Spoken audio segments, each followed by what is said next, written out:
नमस्कार। हम सबके प्रिय मुंशी प्रेमचंद जी का संक्षिप्त जीवन परिचय इस प्रकार है। मुंशी प्रेमचंद एक महान कथाकार थे। उन्हें उपन्यास सम्राट के रूप में भी जाना जाता है। उनका जन्म सन 1880 में बनारस के निकट लम्ही नामक गांव में हुआ था। उनका वास्तविक नाम धनपत राय था। प्रेमचंद जी का बचपन अभावों में बीता, यानी कि उनकी कई इच्छाएं अधूरी रहीं, कई कमियों का सामना करना पड़ा, कई समस्याओं का सामना करना पड़ा और उनकी शिक्षा बीए तक ही हो पाई। जब वो 5 साल के थे तो उनकी माता का देहांत हो गया। उनके पिता ने दूसरा विवाह कर लिया और 13 वर्ष की आयु में प्रेमचंद जी का विवाह भी कर दिया गया। जब वो 14 वर्ष के हुए तो पिता की मृत्यु के पश्चात परिवार का सारा बोझ इनके कंधों पर आ पड़ा। 16 वर्ष की आयु में ही उन्हें एक स्कूल में अध्यापक की नौकरी करनी पड़ी। नौकरी के दौरान ही प्रेमचंद जी डिप्टी इंस्पेक्टर के पद तक जा पहुंचे। वे स्वभाव से ही स्वाभिमानी थे। सन 1928 में प्रेमचंद जी नौकरी से त्यागपत्र यानी कि इस्तीफा देकर गांधी जी द्वारा चलाए गए राष्ट्रीय आंदोलन में कूद पड़े। उन्होंने जीवन भर साहित्य सेवा की, अनेक साहित्य लिखे और सन 1936 में इस महान कथाकार का देहांत हो गया। मुंशी प्रेमचंद ने आरंभ में उर्दू में लिखना शुरू किया था और बाद में ये हिंदी में लिखने लगे। प्रेमचंद की कहानियाँ मानसरोवर 8 भागों में संकलित हैं। वरदान, सेवा सदन, रंगभूमि, कर्मभूमि, गबन, निर्मला, प्रेमाश्रम और गोदान आदि उनके प्रमुख उपन्यास हैं। उन्होंने हंस, जागरण, माधुरी आदि पत्रिकाओं का यानी कि मैगजीन्स का भी संपादन किया।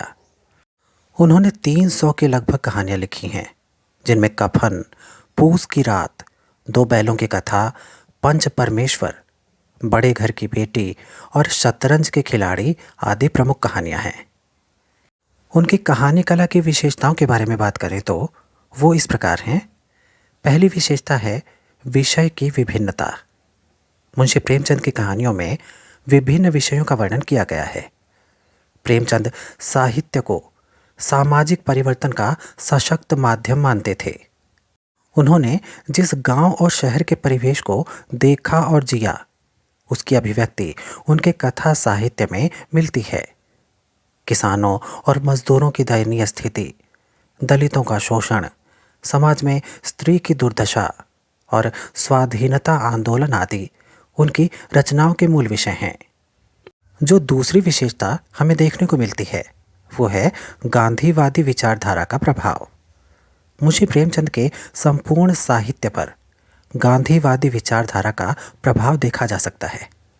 इस संबंध में मुंशी प्रेमचंद स्वयं ये स्वीकार करते हुए कहते हैं, महात्मा गांधी हिंदू मुसलमानों की एकता चाहते हैं। मैं भी हिंदी और उर्दू को मिलाकर हिंदुस्तानी बनाना चाहता हूँ। यही कारण है कि प्रेमचंद जी की कहानियों में गांधीवादी विचारधारा की झलक सर्वत्र देखी जा सकती है। तीसरी और सबसे प्रमुख विशेषता है ग्रामीण जीवन का चित्रांकन। मुंशी प्रेमचंद ने जितना ग्रामीण जीवन का वर्णन किया है, उतना वर्णन किसी अन्य कहानीकार ने नहीं किया। उन्होंने कथा साहित्य को जनजीवन से जोड़ने का सार्थक प्रयास किया है। उनकी कहानियों में ग्रामीण जीवन की विभिन्न समस्याओं का यथार्थ चित्रण सहानुभूतिपूर्वक किया गया है।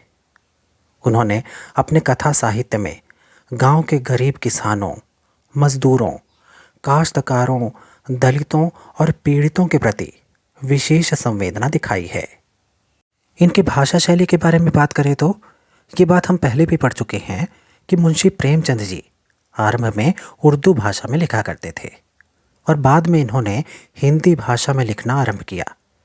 इसलिए इनकी लेखन भाषा में उर्दू के शब्दों का प्रयोग स्वाभाविक है। इनकी कहानियों की भाषा जितनी सरल, स्पष्ट और भावानुकूल है, उतनी ही व्यावहारिक भी है। बड़ी से बड़ी बात को सरल भाषा में सीधे और संक्षेप में कहना प्रेमचंद जी के लेखन की प्रमुख विशेषता है। उनकी भाषा सरल, सजीव एवं मुहावरेदार है। तथा उन्होंने लोक प्रचलित शब्दों का प्रयोग कुशलतापूर्वक किया है। प्रेमचंद जी की भाषा शैली में प्रेरणा देने की शक्ति के साथ साथ पाठकों को चिंतन के लिए उकसाने की भी पूर्ण क्षमता है। अपनी कहानी कला की इन्हीं प्रमुख विशेषताओं के कारण ही प्रेमचंद जी अपने युग के सर्वश्रेष्ठ कहानीकार माने जाते हैं।